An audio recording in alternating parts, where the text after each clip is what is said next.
Good morning. Happy Tuesday. I wanted to check back in and share with you my experience so far with the 3:30 challenge that I talked about on here a couple of weeks ago. And I apologize for not checking in sooner. It just feels like time is going so fast right now. It's a challenge to keep up sometimes, but it's also a very exciting time to be alive. It's an exciting time to be a human in this human experience. Wow, it's changing every day. And they never said it wasn't going to be an adventure, right? So anyways, I hope you're doing well. If anybody is doing this 3:30 challenge with me, drop me a comment and let me know. And for those of you who might not be familiar with that previous video, here's what it's all about. Okay, so this 3:30 challenge, I found this video on YouTube that inspired me. It is with the Inspired channel on YouTube. You can find them on there. The group is the Inspired Tribe, and the leaders are John and Christine Nolan. They are in Franklin, Tennessee, outside of Nashville, where I used to live. I apologize in the first video for calling them the Bolins. I had good friends in Houston, Texas growing up named the Bolins, but these are the Nolans. And this 3:30 challenge began on December 1st, and it's 30 days until December 30th, although you can jump in anytime. And I am officially committing right here, right now, to continuing my challenge into January, making it a 362 challenge, because I'm going to do 62 days, all of December, all of January. So here are the three things that you do every day when you commit to this challenge. The first thing, wake up about a half an hour earlier than usual. I prefer to do this in the morning. You can also do it in the evening, but I think finding that dedicated space in the morning, kind of before the world wakes up, before the sun comes up, is a really nice time to tap into creativity. They call that the Amrit Vela, before the sun rises. It's kind of being behind the veil of creativity. So you wake up 30 minutes early. And then the second thing is you do this Wim Hof breathing every morning. And the Wim Hof breathing, I'll again link the videos below, and you can check it out for yourself. But it's just about 10 minutes, 3 rounds of this Wim Hof breathing. I recommend allowing a little extra time on the first day so that you can watch the introductory video that actually shares with you how to do the breath work so you're familiar. And then you can jump in, and after that, every day you can use the same video. I like that just for the familiarity. And when I'm waking up, before I start scrolling on my phone, before I turn on any lights, I just reach over, I light a candle, and I dial up that video of the Wim Hof breathing, 10 minutes, and do that first before anything else. So you do this 10 minutes of breath work, powerful breath work, 3 rounds of this powerful breath work. It kind of brings you to a whole new place, a place of consciousness. And once you're in this place, after the breath work, you pause there. You take a moment to connect with yourself, to do your meditation there for that space of expanded consciousness. And then the third thing is you take a few minutes and journal what it is you're grateful for, what it is comes up in the meditation. And wow, it's been 2 weeks now for me. Today was day 14 this morning, and so we're about halfway through the 30 days of it, and I'm finding amazing, amazing benefits. And so I thought I'd share with you today my top 5 benefits of the 3:30 challenge so far. Number 1 is awareness. And so I feel like this breath work just brings you to a whole new place of awareness. Awareness of yourself within your body, of this physical body. Awareness of your immediate environment, your surroundings around you. And then beyond that, you start to have an awareness of the collective consciousness. You start to have an awareness of the galactic consciousness.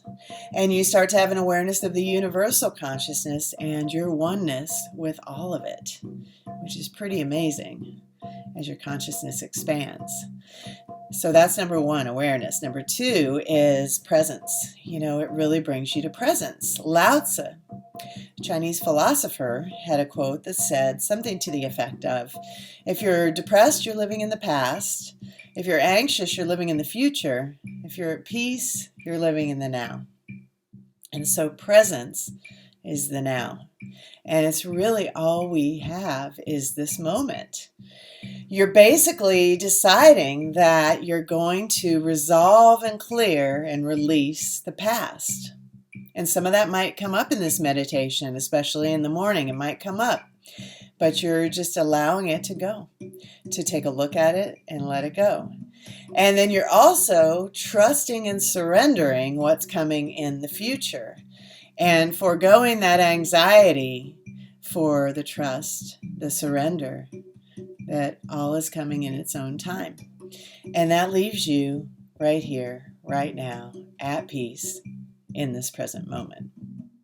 Number 3 is neutrality, and it kind of comes from this progression of the awareness and the presence. All of a sudden you can come to a place of neutrality, and as these emotions come up for you, as these things perhaps from your past or any anxiety about the future come up, you're able to stand in this place of neutrality and just choose to observe it. Choose to not respond, not react, but just be in a place of neutrality where you see it, but you choose not to react to it. And that gives you such power to be in that place of neutrality, to be in that place of non-reactivity. The 4th thing is clarity. And it kind of all progresses. You've got awareness, you've got presence, you've got neutrality, and all of a sudden clarity. Once you're able to release the past, once you're able to surrender and trust in the future and to be in this present moment and to be in this place of neutrality, things become more clear. And with this clarity, you're kind of clearing up that brain fog that I think we've all been experiencing recently. We're also recognizing triggers and patterns that might have, caused us some grief before, and allowing and just becoming more clear and in this space of presence. And we're allowing those things that would trigger us to soften, to dissolve in this place of clarity. So the 5th thing brings us through this process: awareness, presence, neutrality, clarity, sovereignty. You might remember one of my favorite mantras from our first practice of 40 mantras, 40 days was this one: I am sovereign and I am standing in my power. I am sovereign and I am standing in my power. This brings us to sovereignty. Sovereignty comes from us being aware, being present, being neutral, being clear. All of a sudden you're sovereign and you're in your own power. You're in your own sovereignty. Nothing can stop you. Nothing can stand in your way. And once you're able to own that and be in your power, it's pretty amazing how it can change your perspective on your life purpose, and kind of where you're at with that. Sovereignty over your domain and your immediate environment, as well as your sovereignty in your place in the world and why you're here and what is really important. So that's my top 5 benefits of the 330 challenge.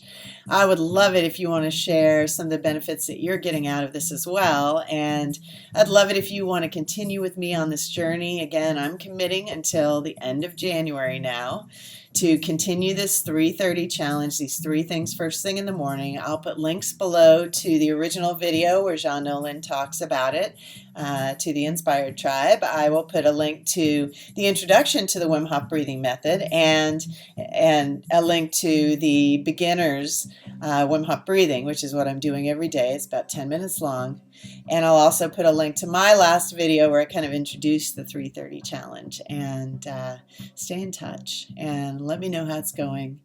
And I appreciate you being with me on this journey every step of the way. I couldn't do it without you guys. I love you.